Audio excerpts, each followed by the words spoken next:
Charlotte Blank, welcome to Building Better CMOs today. Thanks, Greg. Happy to be here. Looking forward to our conversation. Yeah, so now just for the listener, in case for whatever reason they didn't look at the cover art or something, you are the U.S. CMO of Jaguar Land Rover. It's called JLR Correct. Inc. Is that right? Is that right? That's new. The rebranding from Jaguar Land Rover to JLR is a hint at one of our topics probably today, our House of Brand Strategy. Oh, okay. Very good. Very good. Listen, you pointed out, funny, when we were talking there sort of previously, says Land Rover tends to be, I mean, we're going to get into more around sort of how you execute that, but you caught my attention there. Land Rover really sits with entrepreneurs for some reason. There's a high propensity of entrepreneurs within Land Rover ownership. Is that what you said? Range Rover, yeah. So part of our House of Brand Strategy is that we actually no longer go to market as Land Rover, but that's now sort of like the parent company, and Range Rover and Defender in particular each have been flourishing and growing distinctly so that they're luxury brands in their own right, which has opened up a lot of interesting discussions and research about what really differentiates a buyer of a Range Rover versus a Defender. So you have to get a lot deeper than the traditional demographics that we're all familiar with. And that's where we unearthed this great insight that specific to the full-size Range Rover buyer is this wildly over-indexed toward entrepreneurialism. Yeah, I'm totally. Listen, I owned a Range Rover at one point, and I would consider myself an entrepreneur, so it kind of caught my attention. So truly, we see it everywhere. But listen, here's the funny thing, though. So let's kind of give the listener here a sort of more background. So you describe yourself as a professional nerd, obsessed with experiments, evangelist of scientific leadership. Those are things I would say. I have done dozens of podcasts. I have many dozens of board members who are CMOs, and I've not yet had one use that as a descriptor. And I'm super excited. But tell the listener more about why. I love a catchphrase. There's a few. Lead like a scientist, psychology by way of marketing, or the reverse. Yeah. Yeah, that's kind of my story. Like, I've always sort of been in marketing, but by way of psychology. And for as long as I can remember, have just been so moved and interested in what makes people tick. And, that started forever ago. And I studied it in undergrad, majored in neuroscience, and then kind of since then have woven in between more academic oriented roles and more applied, traditional advertising or brand building, global kind of marketing roles, but always with one foot in that space of keeping up with, the research on what motivates people, what drives them, what differentiates them. And I still think there's so much untapped potential to bridge those two worlds and encourage marketers and leaders in general to lead like scientists, meaning run experiments, build data-driven hypotheses, et cetera. So I don't have your street cred on that, although I would have gotten into marketing for a very similar reason, because I like the idea of sort of persuading consumers or moving people in a direction. But MMA has done a lot of neuroscience research, funny enough, as a nonprofit justice. We've done, we actually a number of years ago actually put headsets on people's heads and then watched for brain activity. And what those experiments got me, which I thought was so interesting, is that we think we're asking consumers for what they think is going on, but consumers have no idea really what they're doing or what's happening. It is so true. And once you know that and you start going down that rabbit hole, lately I've been obsessed with like the nature of consciousness and what is reality. And you just start pulling that thread and no one knows anything about what's true. But yeah, from a marketing standpoint, we find that all the time. And we just did some really interesting research on just like lower funnel performance marketing assets, like which features should we highlight in these meta ads, for example. We could talk about 50 different elements of the Defender. Which are the things that are most motivating? And this simple experiment showed these wild differences in when you just ask people to self-report which of this list of, say, 25 things do you find most compelling versus when you statistically analyze when shown certain ones, certain features, which ones actually predict behavior. Night and day difference. It's kind of crazy. And there's a whole bunch of neuroscience elements too in design. In fact, I've seen a project by a professor. I think she was at Harvard, if I remember. No, University of Washington, I actually remember now. And she has gone through and tried to analyze how design. So what she's tapping, what design moves people to persuasion is what she was, and elements of design is what she's really looking at. And what caught my attention about that, there's no way the consumer is consciously making those decisions. There's something inherent in sort of maybe as far back as Neanderthal that's driving some of that behavior with people, or sort of that action, activity, or orientation. Very interesting. And there's no such thing as a neutral design. The placement of every button, the framing of things, the sizing of things, every single element of it influences consideration and decision making. Yeah, it's so interesting. And I know the industry, I mean the ARF, the Advertising Research Foundation, is trying to do some work around neuroscience. I think they're actually, you're involved in ARF, aren't you? I am on the board of yep. Okay, good. Yeah. So I know that Scott McDonald there has been spending some time to try to sort of further develop neuroscience. Yeah, MMA would love to work more on that. We had some additional research. We just didn't get a lot of pickup from people. I just think the marketplace at some level wasn't ready for it, but it's incredibly interesting. In fact, you actually got some insights. I saw your work with, you did some work with Atlantic, the media company, and focused on leadership. Can you talk a little bit more about what that project was, what your outcome of it was, and what the insight was that led you to sort of work on that? The Atlantic piece is live now. It's actually the start of a major platform we're developing for Range Rover, which goes back to the insight we were discussing at the top of the call about entrepreneurialism, and this insight that Range Rover owners are 6.5 times likelier than any other luxury auto brand to be founders or owners of a company. Wow. And that really, we see that just anecdotally, like when we speak to our owners at our we have Range Rover House events, and we host dinner conversations with them, and there's a common psychology and sort of self-identity around being sort of self-made, a bit of a scrappiness to them, like they're incredibly successful people sort of by nature of the brand and product, but they're not typically your corporate climbers, your, CFO of the company or your banker. They've founded something original, or they maybe took over a business and grew it. They're incredibly intellectually humble and like to learn from other like-minded individuals, and they're really drawn to this sort of space of that distinct flavor of leadership. So we've been really playing with that idea and wanting to elevate that. So we started with a really beautiful custom content campaign with The Atlantic, where we featured Will Guidara, who's Yeah. a partner of Great. ours, someone we all admire. I mean, everyone Yeah. loves. First of all, he's the loveliest guy you'll ever talk to, but he's really unique in the success he's built as a hospitality entrepreneur, and the success he saw in 11 Madison Park and growing that restaurant to the number one in the world, all through this unique idea of unreasonable hospitality. And that was like his brainchild. He grew that into something incredibly differentiated and successful. So it was his way of being an entrepreneur, was the lens we wanted to kind of capture. And so we filmed this piece in the Tennessee region, and got captured some really cinematic photography and Yeah. and video in the vehicle. But it's early. The campaign is only recently launched, but it's already breaking records actually in terms of engagement, video completion rates, things that you can immediately Yeah. measure. It's working really well. Social sentiment, people just love him. That's His book is so popular, and the connection to the brand is resonating with people. So we're really encouraged by that. It's a total piece of film. Hmm. Cinematic is Absolutely. a word we're always Oh, looking for. Yeah. yeah, I love that. It's really beautiful, and I think also sort of additionally inspiring, just as you said before. Listen, just quickly for the listener, if they were to find that, just give them a couple of keywords they can search in Google to be able to sort of locate that, or maybe point them to Range something. Rover, Will Guidara, The Atlantic. Yeah. Okay, good. Yeah, I encourage you to go look at that, everybody. It's just a beautiful piece of it's the kind of work we'd all want to do, is how I'd put that. Okay. Listen, let's jump in here a little bit, so Sean, because we're going to get into a lot more. We're going to come back to the whole neuroscience dynamic. By the way, why did you? Let me ask a funny question. Having children who have just finished their schooling, so watch them go through having picked degrees that they then completed. How in God's name did you decide to do neuroscience?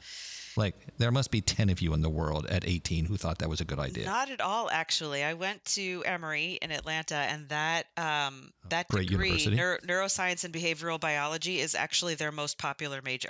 So it's Oh, wildly popular because everyone is interested in people.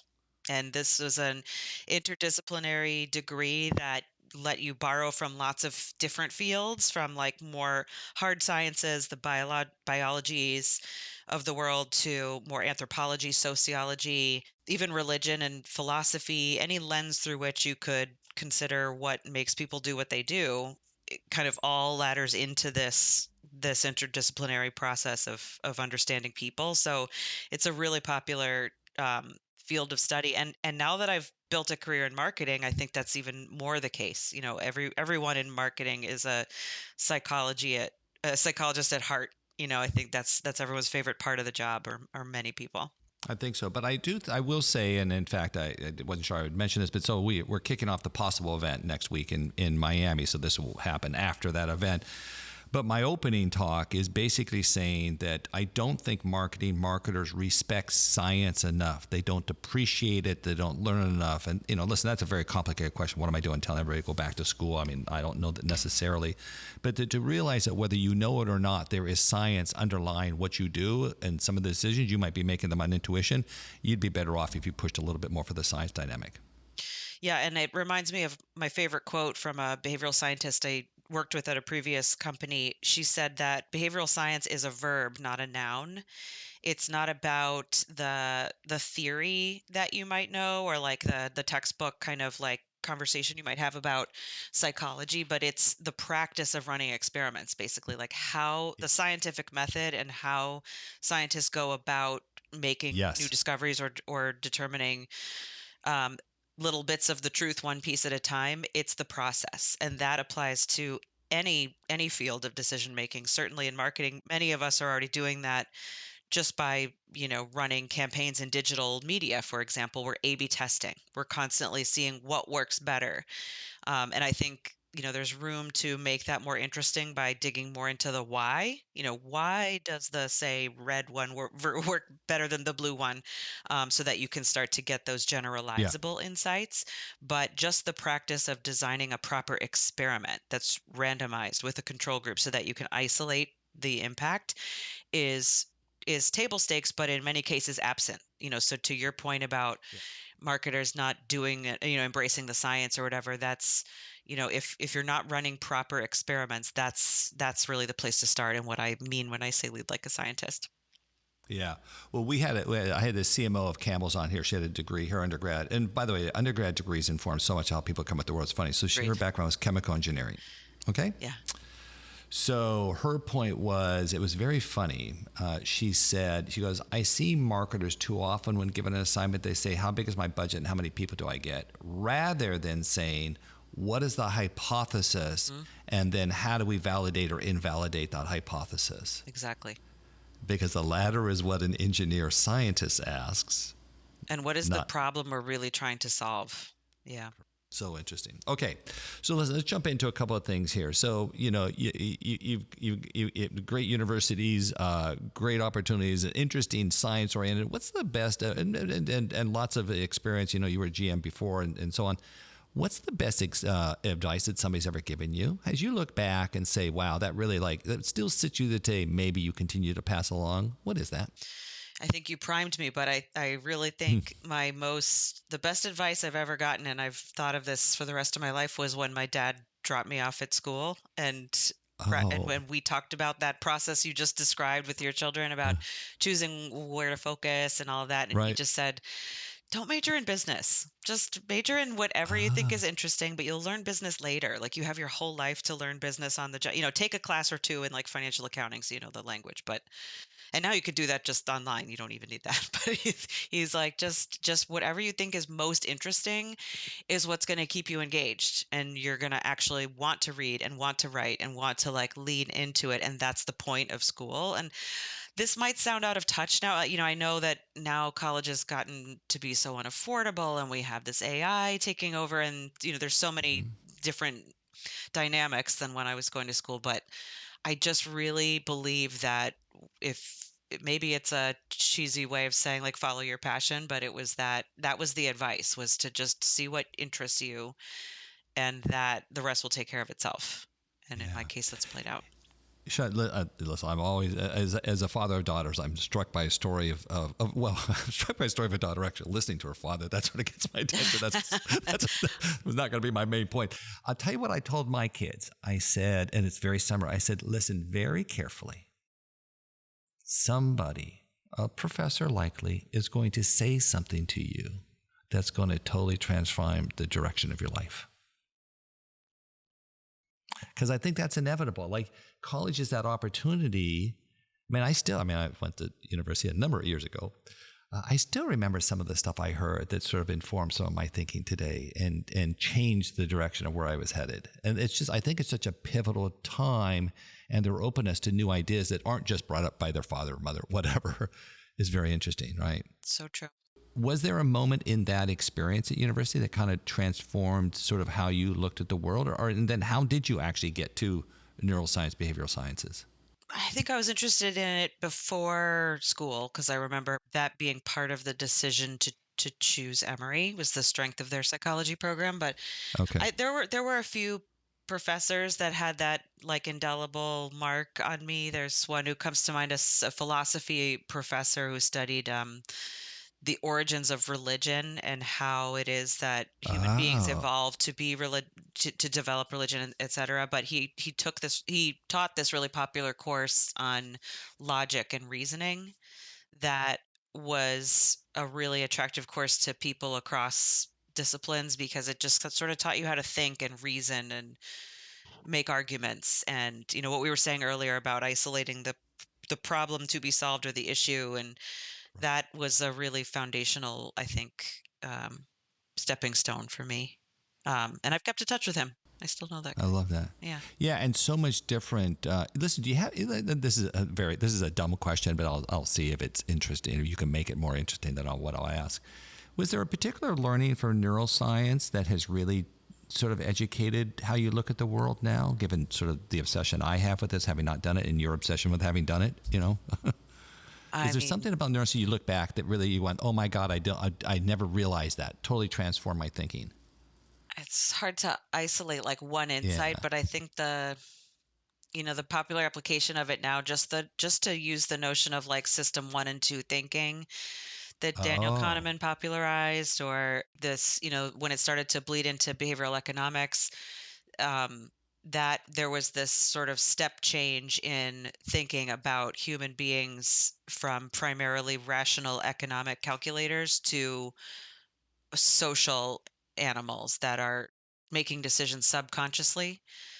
I mean, that's a right. huge Yeah. area of thinking, but that's still, I think, the most direct application to marketing, for example, that the way you influence decision making is not through rational persuasion. It's through those subconscious design choices you Yeah. mentioned earlier, or it's through social proof and leveraging influencers and celebrities is essentially tapping into a 30,000-year-old mechanism in our brain. So Yeah. I think that key distinction of what Daniel Kahneman in his book System Thinking Fast and Slow made accessible and really embedded in the culture, I think is like kind of the most important takeaway.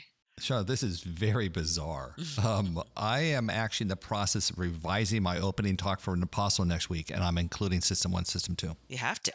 There's a point that I'm making there that's the right way to go at it. And I just literally figured that out last night and sort of was working on it earlier today. It's very funny.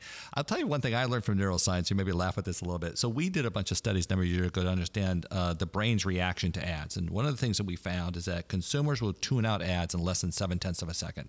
The brain will make the decision. It has nothing to do with your attitude, your opinions, or anything else going on. I mean, it can be influenced by some of what you believe about a brand. But that said, the brain is making the decision for you. It's filtering out information before it can get there.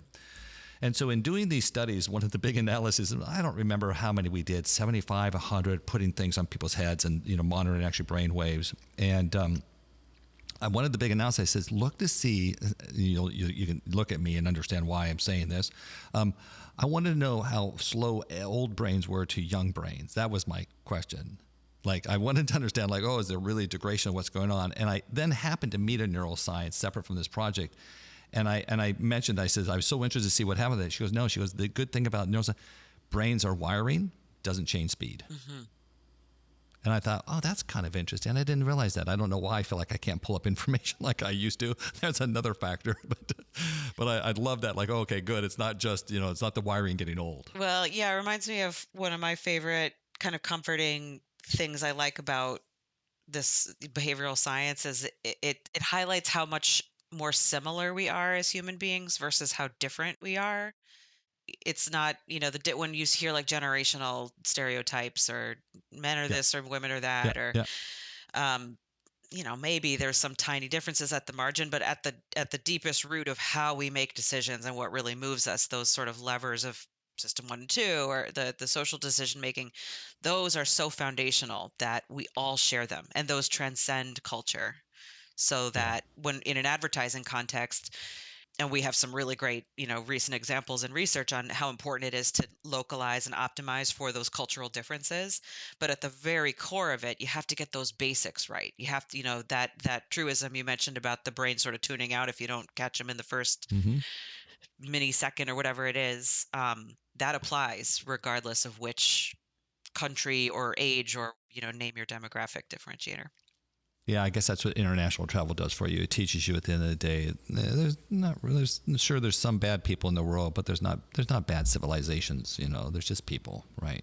Right. Yeah, interesting. 100%. Okay, well, listen, let's get to the big question here for building better CMOs. Okay, so as you look in your experience as a marketer and been at a couple of different companies, your experience in that, as you listen to either your peers or those who work with you. What do you think that marketing or marketers maybe don't fully appreciate or understand? And again, I think we know where you're going. You're like, what do you think that they don't get? And then a little bit on sort of, why is it so important that they start to think differently? So let's start with where you think the missing opportunity is and then delve into that. Well, I mean, yeah, we've talked about it from a few different angles, but I still see so much opportunity to bridge that gap between science and marketing applications. So I'm wish I Mm-hmm. could see your talk next week. That sounds like we've got a lot in common. But and I'm sure this varies by company. I mean, we at JLR actually are very strong with the experimentation mindset. At least locally, we're always running experiments. Where marketers have a lot to gain is continuing to do that, but I think im- imbuing some sense of meaning to what it is that you're testing and where are you getting your hypotheses from in the first place, and are they coming from a psychological insight? That's where a lot of our most interesting work recently has come about, like with the House of Brand strategy, for example, in trying to see where there are differences between our brands and which resonate with the different audiences. That's where this kind of another angle of psychology has really been interesting for us to see, like there are hundreds of academically validated dimensions of psychological metrics, be it the big five personality traits or locomotion versus assessment, or even traits that can be predicted based on geography and where you live. This organization we work with highlighted one that said like mountainous regions actually predict your level of openness. One of the big five personality traits. There are all of these fascinating things that do differentiate us to some degree, and we're able to sort of test people for those and then correlate them with likelihood to purchase each of our brands to identify some differentiators, little nuggets of insight that might make us go, oh, either that could inform a test, and then that test could inform a hypothesis. So I guess where I'm going with this is it's common practice to run A/B tests and to see what happens if I put an important button at the top of the page versus the bottom of the page, or what if I swap these two images. But if you're just doing that each time without like a really meaningful insight driving the hypothesis, you're not really getting something generalizable that you can then apply to the next and kind of keep growing on it. So I guess that's sort of the 2.0 version of leading like a scientist. It's if you're running experiments, great. Now, where are you getting your ideas from? I think is the next frontier of where we could get really interesting insight. So Charlotte, maybe for the listener, why don't you talk a little bit on what's your process? Like, what are the kinds I realize it's maybe non-standard, or if there's a standard approach that you sort of look at, like when you kick off trying to understand whether it be the house of brand strategy for the company, you're getting to individual models, or any of the past, companies, products you've worked with.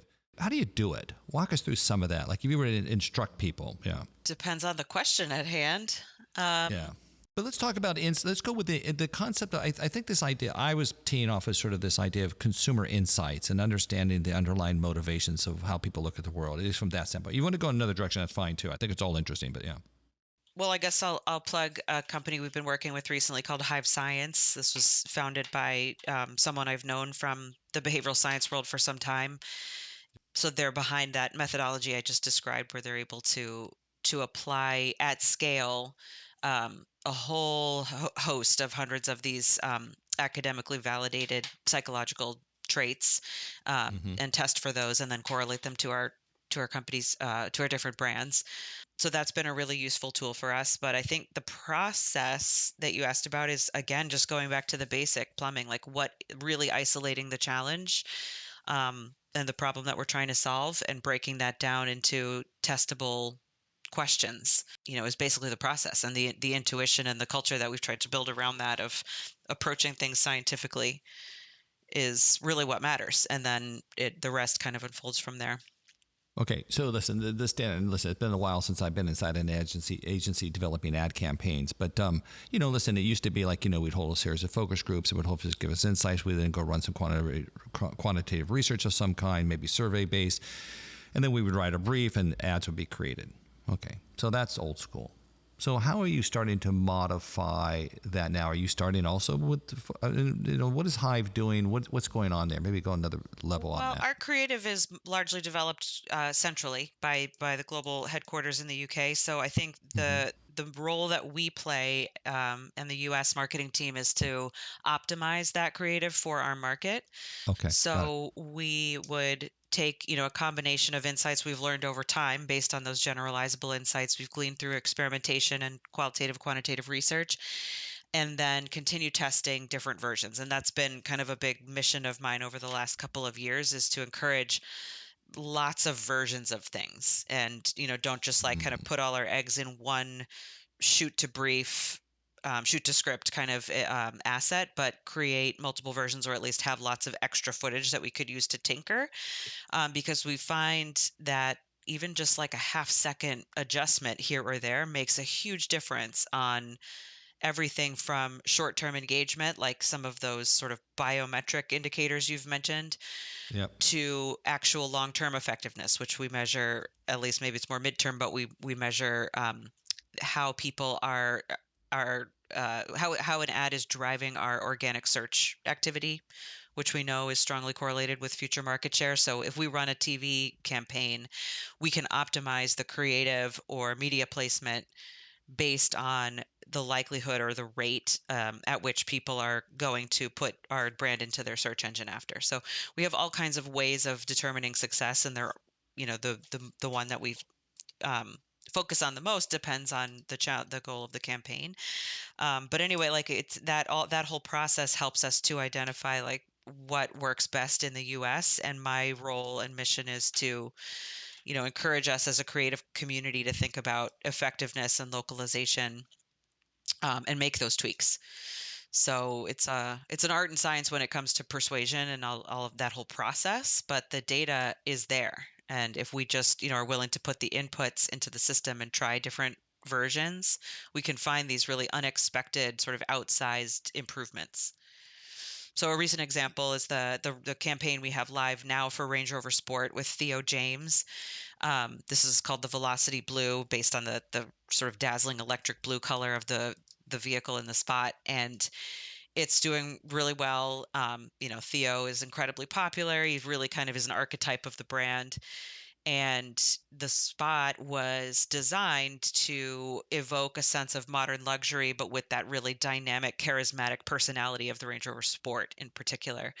And the original version, as it does today, shows Theo kind of racing around the English countryside in a beautiful classic British estate, and showing the capability of the car by racing up the stairs and over these sort of challenging Mm-hmm. environments, which is sort of a staple of the how we show the product.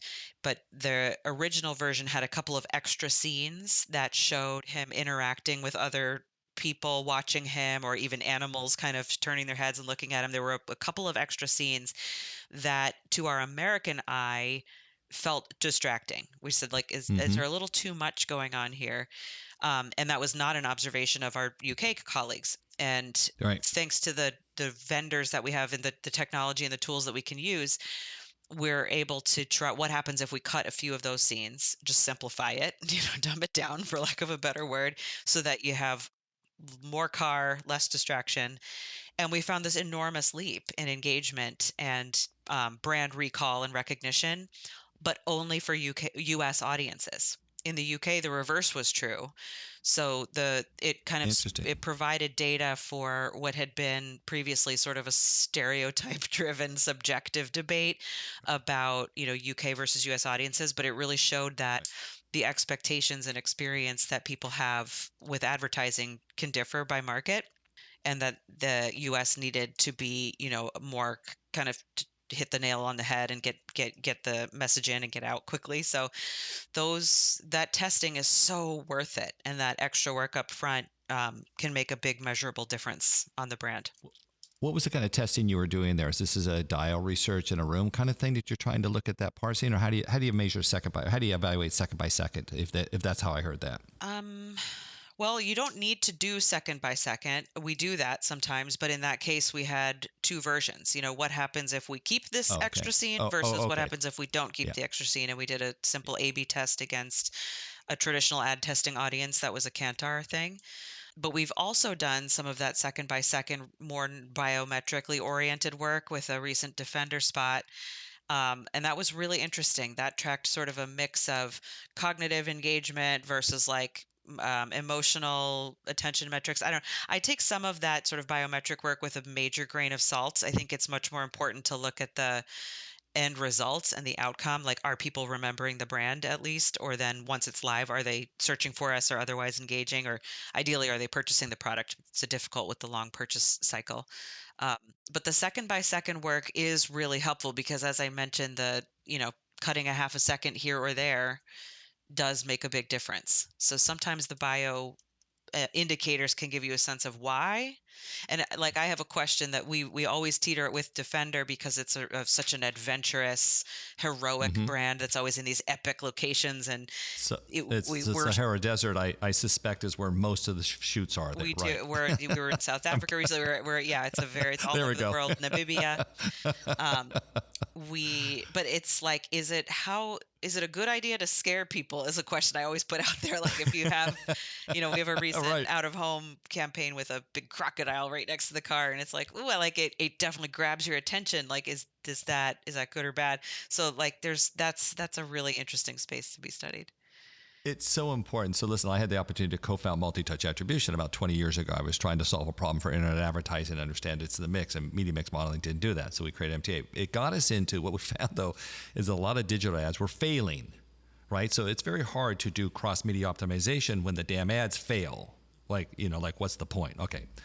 The one I remember, and I think, boy, I don't know, they could be mad at me for this. I think it was Colgate, I think.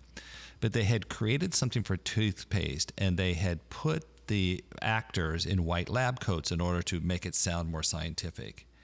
It was so unbelievably off-putting to consumers that it was almost like it was a horror movie. They looked away because there was something, I'm assuming, had something to do with either dentistry or some variation of that. But it was like the imagery that you thought would communicate was the worst thing you could have done. And so we actually pointed it out to them. They ended up revising the ads. But it's all that really matters. It matters so much. I just met the CMO of Pfizer who told a really great similar story about working with System 1 to optimize, again, like 50 different versions of that incredible Super Bowl ad they ran this year. And their challenge was wanting to create an emotional connection with people and communicate their platform around cancer research. Right. And it's such a Noble. That's a sensitive, noble cause, life-changing, right? like deep Yeah. topic that you have to tread so carefully between building association with the Pfizer brand, but not like seeming like you're trying to take credit or overly commercialize. And Right. she again found like just this fraction of a second, depending on how long they lingered on the guy in the lab coat with the Pfizer logo, made a huge difference in terms of how people they wanted Wow. to remember it, but remember it positively. And they tinkered and tinkered and tinkered until they got it perfect, and it really paid off with all of their Wow. accolades and brand impact. What do you think, though? I mean, there's been a big thesis in advertising in particular that, hey, we should really depend on intuition, that, the research can't get us to the big idea, that, kind of where my general comments are going there, that we shouldn't be, I mean, there's, I don't know how much it still exists, but, we shouldn't be testing ads. You've even heard people kind of go in that sort of stake in a position. How do you look at some of that? Yeah, I think it's lazy. I mean, I think Okay. it's a false choice to say, there's Okay. art versus science or creative versus data. Like the whole creative process is inherently scientific, and any creative will tell you that a good tight brief with tight boundaries is helpful for the creative process. And the question is, what are those boundaries? What are you asking the creatives to do, and what problem are you giving them to solve? And if you just say, go out and make our car look cool, you know, that's not helpful to them either. That's not where good ideas come from. But if you come in and say, we have this insight that Yeah. Range Rover and entrepreneurialism, or Defender and moment of inflection. People are in this state of transformation or change or becoming, which is something that we've learned about Defender audiences. That gives you something to work with. It gives you a platform to say, yeah, of course we want to show the vehicle looking awesome and doing cool stuff outdoors. That's table stakes. But we have competitors that are doing that too. What makes it uniquely Defender is to bring to life that human insight. So I think that's all part of the creative process. Is there's science and psychology at the core of it. Yeah, yeah, yeah. I often like to say, listen, gravity exists whether you believe in it or not. Science exists; it's in the background whether you believe it or not. In fact, last year, you and I might be very similar. I don't have the advanced knowledge you do. Last year, my opening talk for my CEO CMO Summit was basically there's science even in magic. Hmm. All the things that they're doing, and I rattled off all the sciences that exist now. Whether or not the magician knows all of those or not, she or he is acting against them. You as the audience are responding based on that. There's always science. Doesn't mean that's only the answer, and we present it differently, but we need to respect that gravity exists whether we want to choose to believe it or not. Right. Actually, Yeah. yeah, magicians are a great example. When you study neuroscience and learn how optical illusions work, for example, they're tapping directly into those processing mechanisms. There all sorts of that kind of stuff, right? You said earlier that organic search, you can tie organic search activity to actually future market share. Is that how you said that? That's a widely reported stat.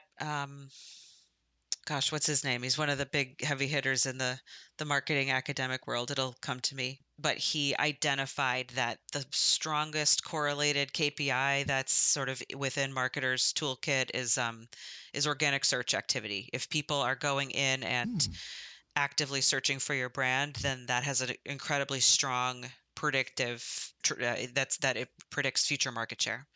So it's a useful KPI for us because, it's too far apart for us to just go straight to sales and say which of our campaigns or even what role did marketing play in driving sales. Range Rover, Jaguar, we can call them luxury products. Is that yes? Do you put your okay? Just making sure. Okay, just making sure. If Making Range sure. Rover's not a luxury product, I envy you. Okay. Well, my point. Let me tell you where my point was going. Listen, I've worked a lot with my wife was in fashion, so I've looked at a lot of sort of different industries sort of over the years in different capacities. And listen, I think that luxury, they really do. Like I heard. Geez, can I say? Yeah, I can say this one. I heard there's a pretty well-known fashion designer that still approves every single ad that they produce. And what she's doing in that case, sort of obviously haven't talked more about it, is she's saying, I have the best judgment on how to present this brand to the consumer. And I'm like, I hear you on that. But marketing's a significantly more complicated issue than just that, and I want to be somewhat respectful, like pretty pictures of things. Like it's how you place it, how you optimize it, how you perfect that, it's just what you've just talked about here. And this is a major, very well-known fashion brand. And I was like, oh, my God, they're just so living in the dark ages. In fact, I felt bad for the CMO I was talking to because I thought your hands are tied at the behest of a founder. And I'm not saying founders aren't important to a business. So, I mean, I'm a founder in essence here. But it doesn't feel like the right thing to do. And luxury has always depended on sort of the vision of one creative expert. Yes. So true. That is the standard approach for luxury brands, which is why our the mantra I've kind of been pushing is effectiveness, not only aesthetics. Aesthetics are important, but it's got to work. I actually, I'm going to get really off track here, and this is part of what I'm going to talk about next week. But we actually have, and I'm happy to share with you, Charlotte, we have a thesis now that all targeting segmentation has been done wrong, that it's been wrong for decades, right? And that there's, in fact, what we're doing is we're saying you need to look at brain science to make the segmentation decision, not do this sort of what we tend to do, which is this match, consumer Great. kind of, hey, they bought before, we go find these people Yeah. again, or they meet some, other sort of dynamics or whatever that we've made up in our minds. So what's interesting about that is that I have a feeling that then the way that we're placing media is taking otherwise campaigns that could have had extreme effectiveness and crushing their value before that campaign even Yeah, has a I, chance to I think survive. that the research is really clear on that we've gone past the point of diminishing returns and into the point of squeezing the life out of effective campaigns by overdoing the targeting and the performance marketing through media selection. I think it's from the wrong media selection, by the way, is what is really what we're, but go ahead, go I finish think what you were saying. even if you were able to like perfectly isolate, I mean, we have this problem with our brands just given the high household income of all four of them, frankly, but particularly Range Rover. There aren't enough people out there like to kind of capture an optimal mix. But so it actually makes it easier for us to make what the science is showing is the right decision, which is to be a little bit more general than you think, Yeah, based on the yeah, trends and the culture of marketing, which is to be hyper targeted, one on one, blah, blah, blah. Like, actually, we need to take a giant step back and remember how brands grow and how this all works and how advertising works. It's to build those memory structures with as broad a group as could possibly be relevant to slightly increase the odds over time that when they're in market, they'll purchase from you, right, which is right. really antithetical to particularly luxury brands and how they want to go to market. So that's been a Yep, big part. But my team is, we still do a lot of TV. Connected TV kind of gives you the best of both worlds and enables us to be as targeted as possible, but we're very comfortable casting a bit wider of a net than perhaps those who could, who look like they could afford the product today. right. Okay, so we might, Charlotte, and this is a terrible place to leave the listener. We might actually be saying different things, by the way. I think that means at some point we're going to have further conversations Sounds a good. little bit on that one. Yeah, because it's a complicated, listen, I think here's where I'll wrap this up, right? We both agree there needs to be more science in the marketing business. Whether we know it or not, it's there. We need to respect that, apply it, understand it, and move forward. And I think that we're going to look back. In fact, I opened up last year's Possible was saying that I believe the marketing profession is not much further along than the medical profession was in the mid-1800s when they thought bloodletting was a good idea Right. to cure all that ails us. So I think that, we're on a journey here. It's going to take time, but we have the good news, we have a lot of room to really improve the business and the impact that our business has, right? Of course. Yeah, there it is. Charlotte, I can't thank you. This is like probably the most stimulating science-based conversation I've had in all of these. So I can't thank you enough for doing this. You're really So good appreciated. to meet Thank you. you. Thank you. Thanks again to Charlotte Blank from JLR for coming on Building Better CMOs. Check the description of this episode for links to connect with Charlotte. If you like this episode, you might also enjoy my conversation with Lyft CMO Brian Irving, Nissan Global CMO Allison Weatherspoon, and Campbell CMO of Meals and Beverages Linda Lee. Now, you can find those episodes on Apple, Spotify, YouTube, or wherever else you are hearing me now. At MMA, we're working to make marketing matter more through conferences, research, and education. If you want to know more about MMA, just visit MMAglobal.com. You can also email me directly, greg@MMAglobal.com. Don't forget, Building Better CMOs is now on YouTube. Just go to bettercmos.com/YouTube to start watching. Our producer and podcast consultant is Eric Johnson from lightningpod.fm. Artwork is by Jason Chase. A special thanks to Angela Gray, Dan Whiting, and Rob Floyd. This is Greg Stewart. I'll see you in 2 weeks.